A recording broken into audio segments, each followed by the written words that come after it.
Hello friends, welcome back to yet another video from Culture Katha.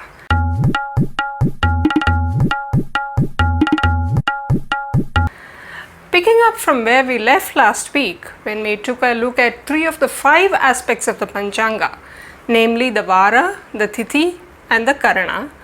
This week we shall look at the remaining 2 elements of the Hindu calendar, which are the Yoga and the Nakshatra.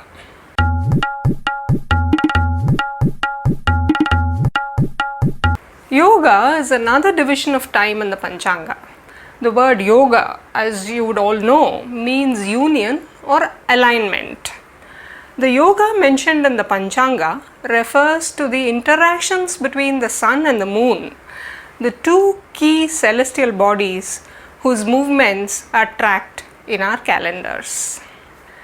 Mathematically speaking, the yoga of a day is obtained by adding together the positions of the sun and the moon as seen from the earth in angles or degrees. The sum obtained is then divided into 27 parts, each of which is a yoga. Each of these 27 yogas is given an attribute, some good and some bad.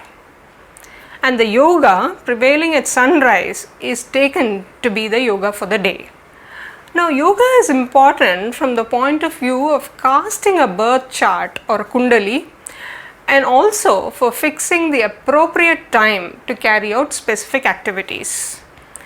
The yoga in which a person is born is believed to decide his or her nature, and also he or she is likely to be lucky, wealthy and so on.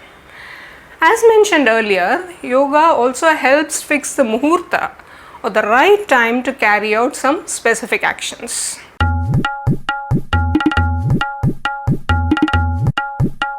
Moving on to nakshatras. Nakshatras are a very ancient Vedic concept where the moon's path in the sky is divided into segments of constellations. We all know the moon rotates around the earth. Its movement in the sky is traced, and depending on its position, its orbit is divided into 27 arcs into which fall various constellations.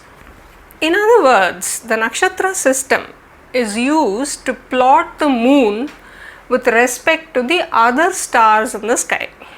Although nakshatra is commonly understood as a star, in astrology it actually refers to a constellation of stars. The particular constellation where the moon is found is identified by a prominent star in that constellation. And so we have the names of nakshatras: Ashwini, Chaitra, Revati, Jeshta, Vishaka and so on. In Indian mythology, the moon is believed to chase the nakshatras, who are imagined as his wives. To the ancient Indian astronomers, however, these nakshatras were a kind of unchanging celestial markers. These markers enable the astronomers to keep track of the moon's movement across the sky. As with yoga, the nakshatras are also believed to possess certain specific attributes. So a person born in a particular nakshatra is believed to possess certain specific qualities.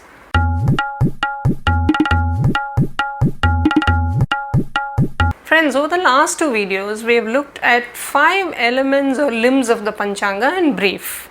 We have seen Vara, that marks a solar day, Tithi, that marks a lunar day, Karana, which is equal to half a Tithi, Nakshatra, that tracks the movement of the moon in its orbit, and Yoga, that marks out auspicious and inauspicious time depending on the interplay of the orbits of the sun and the moon.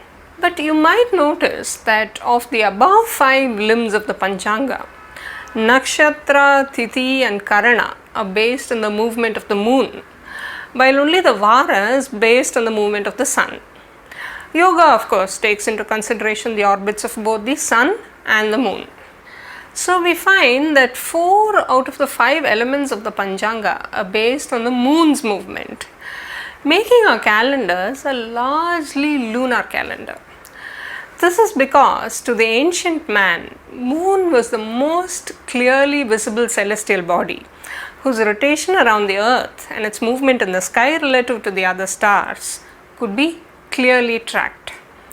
Such observations were not possible for the sun that blazed during the day. And observation was key to the study of astrology that evolved gradually over the centuries with the advancement of mathematics.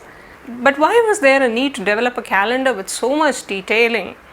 And more importantly, why did ancient Indians think that the celestial bodies so far away from them could actually have a bearing on their lives?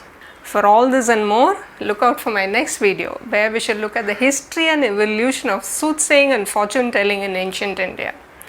Till then, stay home, stay safe, and do check out my other videos on Culture Katha if you have not done so already. Till we meet again, tata, bye bye, take care.